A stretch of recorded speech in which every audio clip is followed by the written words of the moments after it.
Okay बच्चे, आपका question number 6 क्या बोल रहा है? Look at several examples of rational numbers in the form p by q where p and q are integers with no common factors other than 1।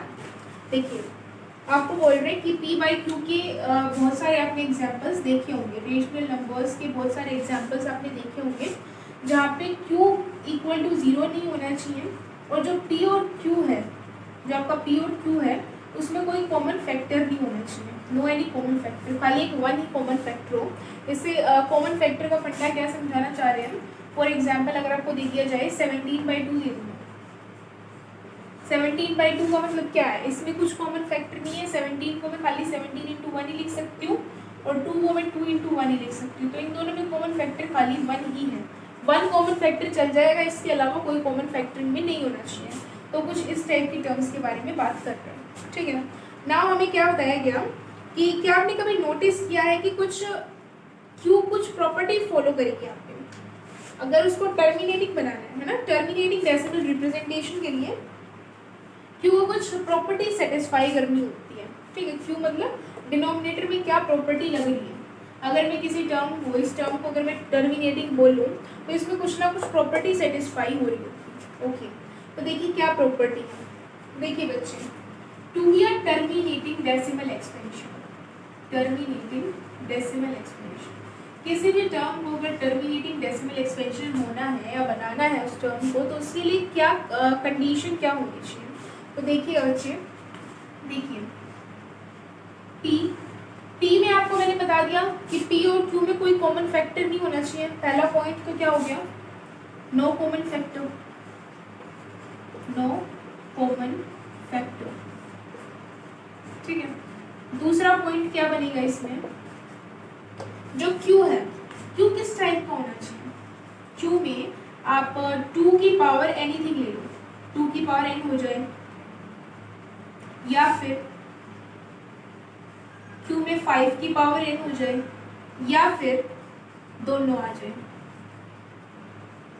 इन तीनों cases में ही आपका terminating decimal expansion होगा। For example, just don't be panic, just look at examples, you will clear it, okay.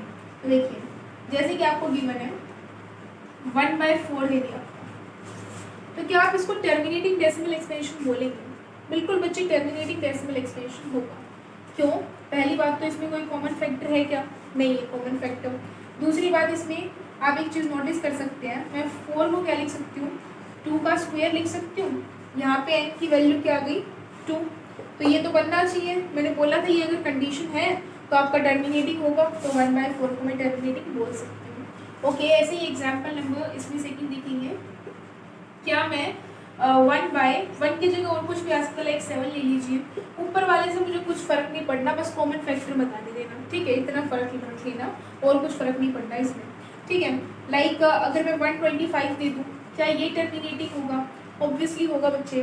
क्यों? क्योंकि मैं 125 को 5 का cube लिख सकती हूँ, यहाँ पे n की वैल्यू 3 आ गई, तो मैं बोल सकती हूँ टर्मिनेटिंग डेसिमल एक्सपेंशन, ओके। अब तीसरा केस ये भी हो सकता है कि क्या आप देखिए, एक केस में तो क्या हुआ, खाली 2 आ रहा था, 2 के साथ कुछ n की पावर समथिंग थी। फिर दूसरे केस में 5 आ रहा है, 5 की पावर n थी। अगर ऐसा हो जाए, दोनों आ जाए, फिर क्या करेंगे? ओके, लाइक एक एग्जाम्पल देखेंगे। फॉर एग्जाम्पल, अगर आपके पास 10 दे दिया जाए, 10 दे सकते हैं। अगर आपके पास 9/10 दे दिए तो क्या बनेगा? तो देखिए 9/10 को आप लिख सकते हैं 9 में 2 × 5, वेयर 5 की वैल्यू यहाँ पे 5 की पावर में कितना है? 1, 2 की पावर में भी 1 है, ठीक है ना। यही है ना, 2 की पावर 1, 5 की पावर 1, 10 आ जाएगा। देखिए यहाँ पे n की पावर दोनों में 1 आ रही है, तो बोल सकते हो ये कैसा है। जरूरी नहीं है कि सेम ही आए, यहाँ पे n लिख लो, ठीक है। कभी कंफ्यूज हो जाओ कि सेम ही आना चाहिए, ऐसा कुछ नहीं। अगर यहाँ पे 2 की होती जब भी ये केस होता, ओके, क्लियर है। ओके, एक चीज़ यहाँ पे मुझे बतानी है, जैसे कि कोई भी नंबर है, अगर x की पावर 1 है तो उसको क्या लिखेंगे, और x की पावर अगर 0 है तो उसको क्या लिखेंगे? देखिए, anything raised to the power 0, कोई भी नंबर है उसकी पावर अगर 0 है तो हम उसको 1 कंसीडर करते हैं, is equals to 1। For example, अगर 2 की पावर 0 होती तो आप उसको क्या लिखते? 1। लेकिन अगर इसी केस में x की पावर 1 हो तो उस केस में हम क्या लिखेंगे? y नंबर आ गया x, जैसे 2 की पावर 1 थी तो हमने 2 ही लिख दिया उसको। क्लियर है? ओके, चलिए एक और मुझे जो चीज़ बतानी है यहाँ पे वो ये देखेंगे। अगर मान लीजिए कुछ केस ऐसा आ जाए, टेक एन एग्जाम्पल ऑफ 17/30 कि आपके पास 17/30 आ गया। देखिए कॉमन फैक्टर कुछ है नहीं, अगर कॉमन फैक्टर होते तो हम उसको सिंप्लीफाई करते पहले, ठीक है, फिर ही हम उस पर जो कंडीशन है वो लगा के देखेंगे। 17/30 है तो 17/30 को हमें चेक करना है कि टर्मिनेटिंग है कि नहीं है। तो देखिए 30 को मैं क्या लिख सकती हूँ, 3 इंटू में 10 लिख सकती हूँ।